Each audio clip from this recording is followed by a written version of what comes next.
हरि ओम ओम ओम ओम ओम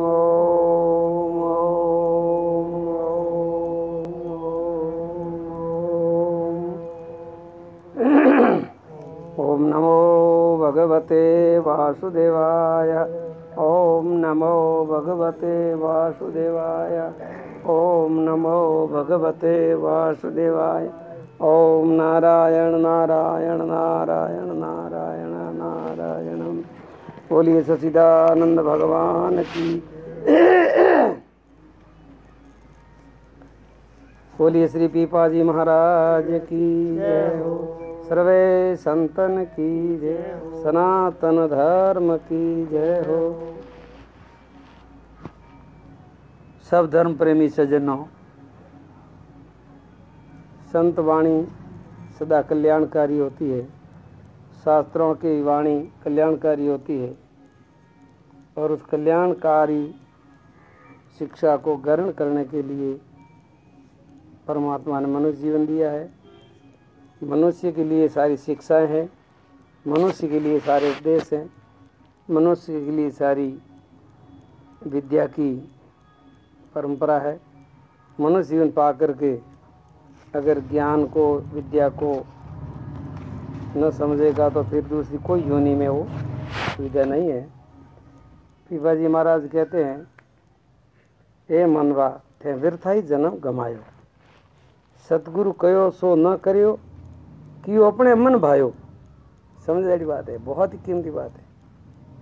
मनुष्य को कभी भी मनमुखी नहीं होना चाहिए। जो मनुष्य मनमुखी है तो वो न तो धर्म को समझेगा, न इसे अमूल्य जीवन को समझेगा, न परमात्मा को समझेगा, न कोई कल्याण का आदर करेगा। वो तो बिल्कुल मनमुखी जीवन है, तो मनमुखी अपने जीवन को बर्बाद ही करेगा। अनुवाद पीपोजी महाराज लिखते हैं, भाई सदगुरु कहो वो न करियो, मतलब सदगुरु का कहना नहीं माना, वेद शास्त्रों का कहना नहीं माना। वेद शास्त्र, वेद भगवान की वाणी है, ईश्वर की वाणी है, उसका तुमने आदर नहीं किया तो क्या आप भगवान से बड़े हो गए क्या? नहीं, ये अज्ञानता है, ये मूढ़ता है। जो मनुष्य भगवान की वाणी का आदर नहीं करता है वो अपने जीवन का भी आदर नहीं करता, अपने जीवन को नाश कर रहा है, वो बर्बाद कर रहा है। ये पूरी सृष्टि की रचना की थी ईश्वर ने, तो उनके लिए संविधान बनाया, नियम कानून बनाए, वो है वेद। उन वेद के नियम के अनुसार, कानून के अनुसार अगर मनुष्य चलता है तो मनुष्य पूरी आयु तक जीता है, पूर्ण सुख भोगता है, आनंद से जीता है, आनंद से मरता है, और आगे की यात्रा उसके आनंद के लिए होती है। वेद शास्त्र अलग है? वो वेद शास्त्र एक है, वेद मुख्य है। वेदों के जो विभाग है उसके अंदर शास्त्र है, सब शास्त्र है, 4 वेद है, शिक्षा सब वो एक ही है, लेकिन मुख्य 4 वेद है। ऋग्वेद, यजुर्वेद, सामवेद, अथर्ववेद। इन 4 वेदों के अंदर से फिर उपनिषद हुई है, दर्शन हुए हैं, फिर पुराण हुए हैं। उनका विस्तार वेद व्यास जी ने किया भिन्न भिन्न करके, ताकि हर आदमी वेद न समझ सके तो दर्शन को समझे, दर्शन को न समझ सके तो पुराणों को पढ़े, इतिहास को पढ़े, तो ताकि वो धीरे धीरे समझ सके। तो वो लक्ष्य रख करके परमात्मा ने मनुष्य जीवन दिया है। और मनुष्य जीवन में आकर के जो ईश्वर के बनाए हुए नियम को, ईश्वर के बनाए हुए कानून को अगर वो तोड़ता है तो वो सुखी कभी नहीं हो सकता। इसीलिए संत महात्मा कहते हैं, पीपाजी महाराज लिखते हैं, सदगुरु कहो सो न करियो, कियो अपना मन भायो, मन मुखी सदा दुखी। और संत वाणी में संत महात्मा कहते हैं, मन लोभी मन लालची, मन चंचल मन चोर, मन के मते न चालिए, पलक पलक मन और महाराज। इस मन के भरोसा मत करना। इस मन, ये मन तो बिल्कुल ठाला भूला है। इस मन ने कितने कितने जीवन बर्बाद कर दिए, करोड़ों करोड़ों जन्म बर्बाद कर दिए। और अभी भी ये पूरा संसार मन के अधीन चल रहा है। मन को मार करके चलने वाले तो कोई विरले ही होते हैं। जिसने मन को अपने वश में कर लिया है तो समझो कि उसने पूरे जगत को जीत लिया है। मन जीता सो जग जीता, ठीक है ना। और संत महात्मा अपनी वाणी में लिखा है, मन के हारे हार है, मन के जीते जीत। मन रजावे वैंकुट में, मन करे फजीत। अगर जो मन गुरुमुखी मन है, गुरुमुखी है, वो वैंकुट का अधिकारी हो सकता है, स्वर्ग का अधिकारी हो सकता है, कल्याण का अधिकारी हो सकता है, धर्म का अधिकारी हो सकता है, मोक्ष का अधिकारी हो सकता है। और जो मन मर्जी से चलता है, गुरु संतों के विपरीत चलता है, धर्मशास्त्रों के विपरीत चलता है, तो वो तो भाई नरक का अधिकारी होगा। उनको तो फजीत में कोई कमी नहीं रहेगी, फिर तो फजीत ही फजीत है। और मनुष्य को परमात्मा ने इतनी स्वतंत्रता दी है, तो चाहे तो अपने मन को अपने वश में कर सकता है, और तू न चाहे तो तू इस मन के अधीन भी हो सकता है। यानी तू मन से अलग है, मन की सत्ता से तुम नहीं हो, तुम्हारी सत्ता से मन है। इसलिए मन के कभी गुलाम मत बनो, मन को अपने अधीन रखो। जब मन अधीन हो जाएगा तो इंद्रियां भी अपने अधीन रह जाएगी। जब मन अधीन नहीं रहेगा तो फिर इंद्रियां भी अधीन नहीं रहेगी।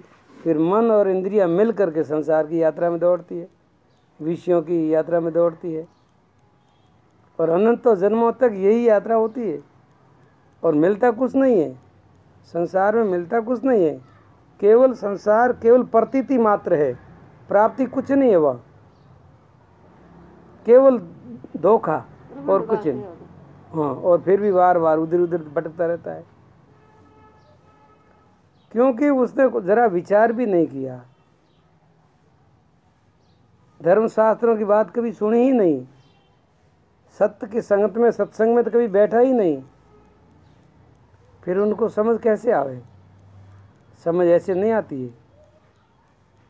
बेसमझ है जो बेसमझ, वो तो अपने आप पैदा होती है, और जो समझ है, विवेक है, वो तो प्रयत्न के द्वारा मिलता है।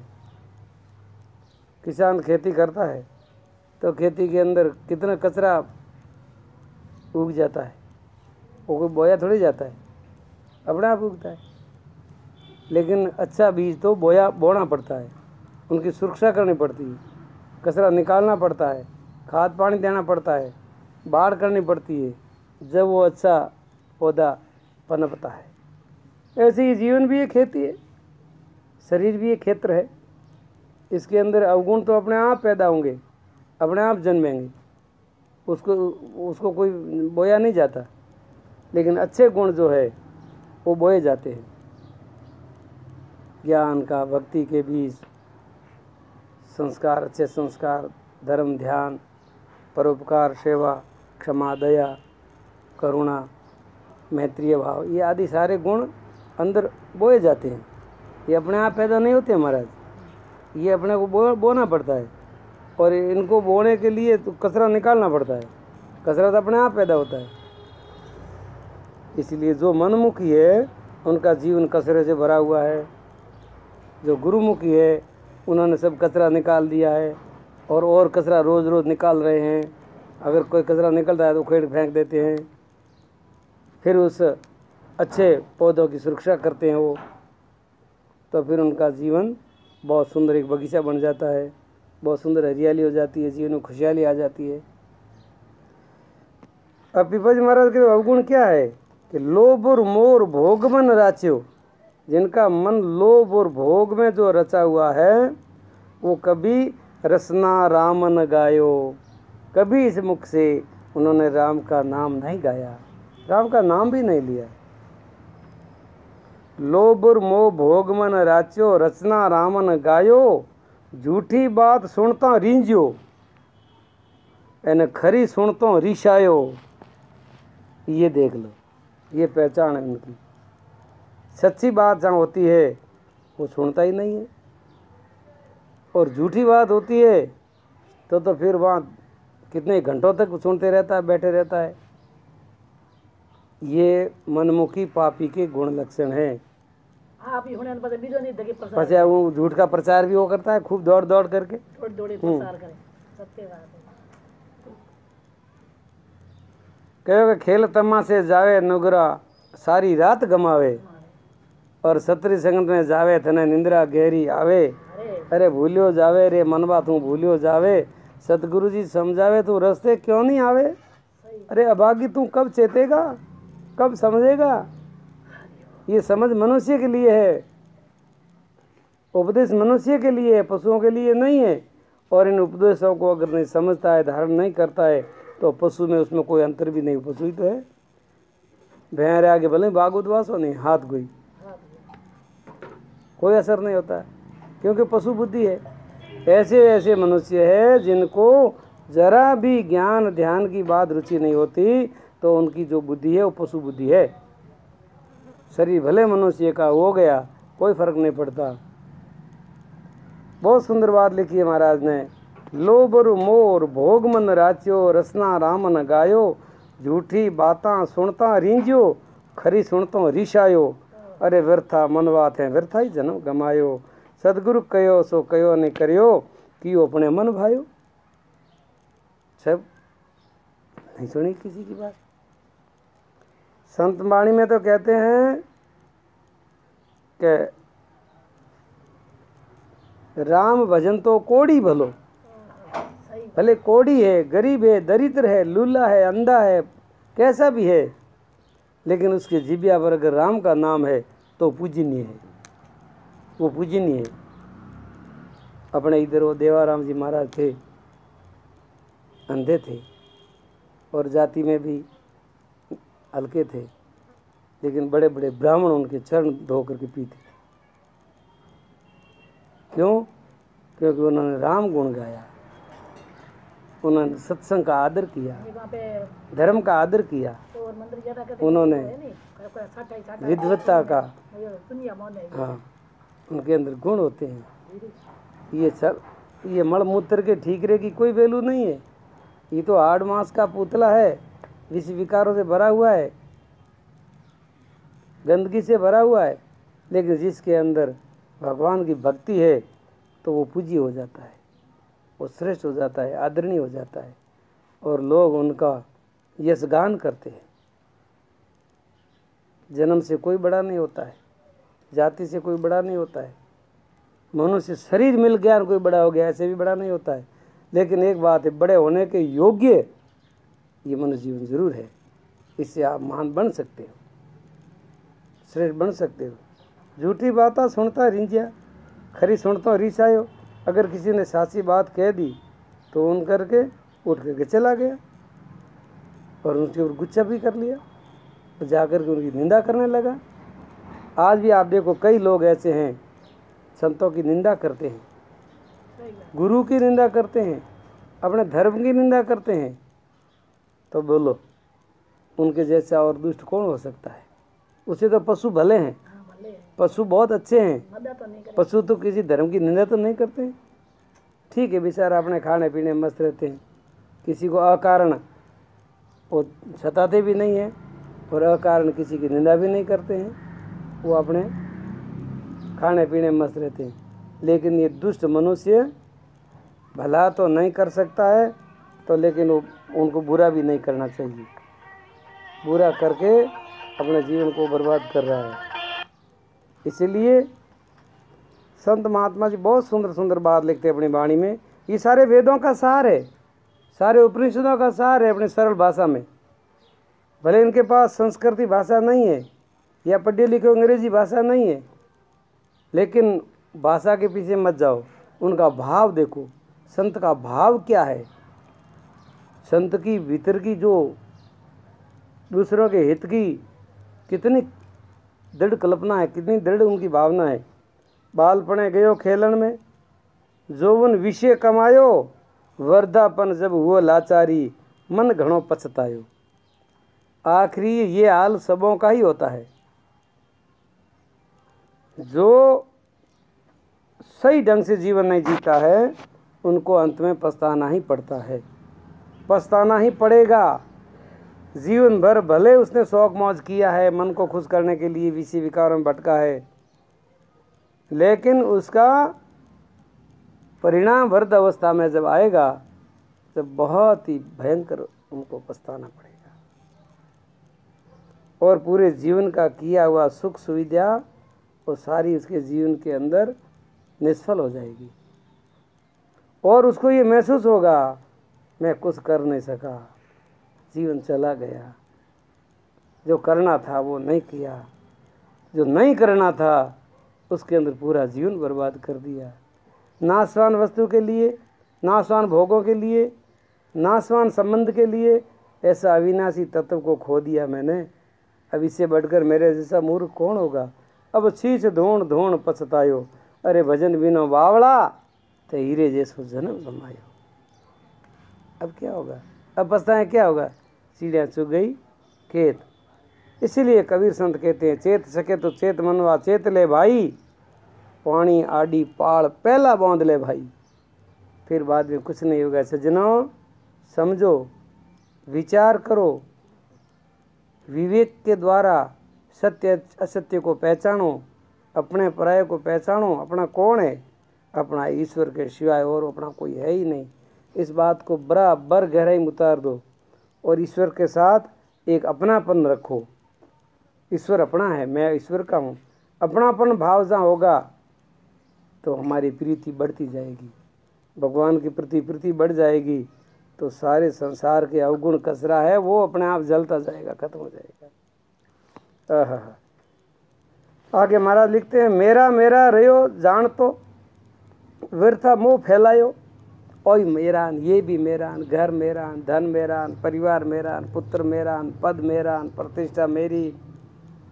अरे मूर्ख तू ये क्या कर रहा है, एक बार सच्चे हृदय से ऐसा भी तो कह दे भगवान मेरा।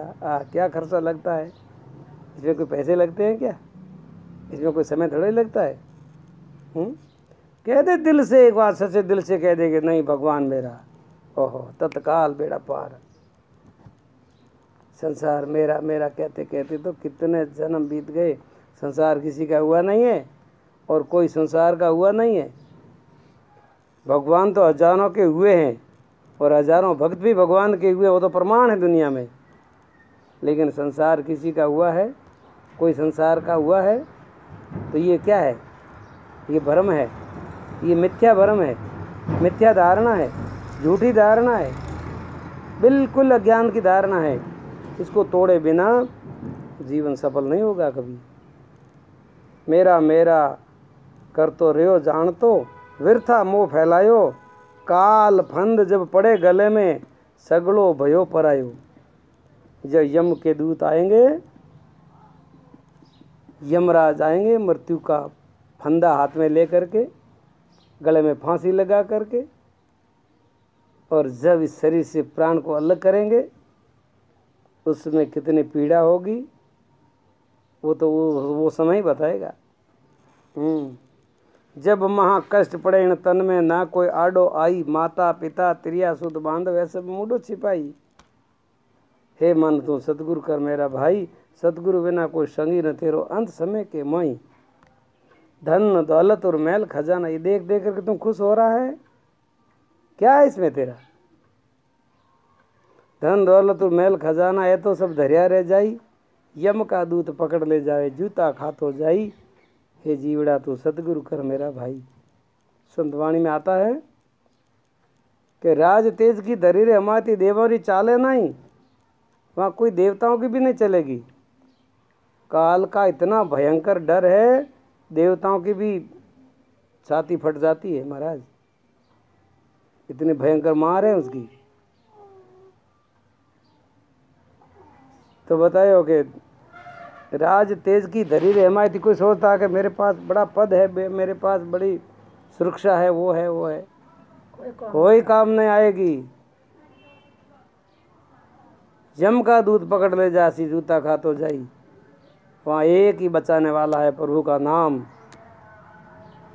या सदगुरु की पूर्ण कृपा या खुद की आत्मनिष्ठा, ज्ञान की निष्ठा या धर्म की निष्ठा, वही बचा सकती है, दूसरा कोई बचाने वाला नहीं है। आगे लिखते महाराज, पूत नार सब सगा संबंधी कौन आन छुड़ायो। उस समय कोई आपको छुड़ा नहीं सकता। जब शरीर से प्राण अलग होता है, जब कितनी पीड़ा होती है पता है? 1000 लाख विषु एक साथ में बिच्छू काटते हैं, कितनी पीड़ा होती है। 72 करोड़ नाड़ियां हैं, एक एक नाड़ी टूटती है, भयंकर पीड़ा होती है। तो इतनी भयंकर पीड़ा से कौन छुड़ा सकता है? किसके पास ताकत है? कोई नहीं छुड़ा सकता। पूत नार सुत सगा संबंधी कौन आन छुड़ायो। पीपा राम रम्या बिना मूर्ख जन्म जन्म यूं ही टुलकायो। हर जन्म में तुमने मार ही खाई है, हर जन्म में तुमने दुख ही पाया है, हर जन्म में तुमने भटकते ही रहे हो। पीपा राम रम्या बिन मूर्ख, रोम रोम में राम को रमाओ, राम को जगाओ, राम तत्व को पहचानो। जिसने राम से प्रीति की है, जिसने राम के साथ अपना संबंध जोड़ दिया है, भले उनको राम को गुरु मान लो, भले उनको माता पिता मान लो, उनको अपना पति मान लो, अपना मित्र मान लो, लेकिन ऐसा गहरा संबंध जोड़ दो उसके साथ में, जहाँ संबंध होता है ना, तो वह संबंध ही याद आता है। जब तक राम के साथ, परमात्मा के साथ अपना संबंध नहीं जुड़ेगा, जब तक ये जीव, ये चेतन अनंतों जन्मों तक संसार में भटकता रहेगा। और भटकाने वाला है मन। मन के मते न चालिए पलक पलक मन हो। मन के कहने नहीं चलना चाहिए। तो मन की मत सुनो, गुरु की सुनो। मन की मत सुनो, धर्मशास्त्रों की सुनो। मन की मत सुनो, भगवान की सुनो, अंतरात्मा की सुनो। अंतरात्मा की जो आवाज़ है वो कभी झूठ नहीं होती। मन तो झूठ है। इसलिए आज की सत्संग मन के विषय पर चली है।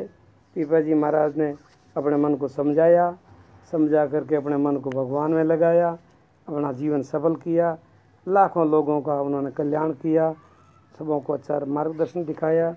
उनकी वाणी में बहुत ही प्रकार का ज्ञान भरा हुआ है। पीपा सीता बोध प्रकाश नाम की पुस्तक है, उसके अंदर सारा विवेचन आपको मिलेगा। उनके भजन भी है, दोहे भी है, उनकी साखियाँ हैं, चौपाइयाँ हैं, उनका उपदेश है। तो आप सब धर्म प्रेमी सज्जनों, मनुष्य मात्र के लिए वो कल्याणकारी है। आप श्रद्धा से सुनने का प्रयत्न करें और अपने जीवन को सफल बनाएं, अपने जीवन को धन्य बनाएं। इसी के साथ आज की सत्संग का सभा को ओम नमो नारायण, हरि ओम।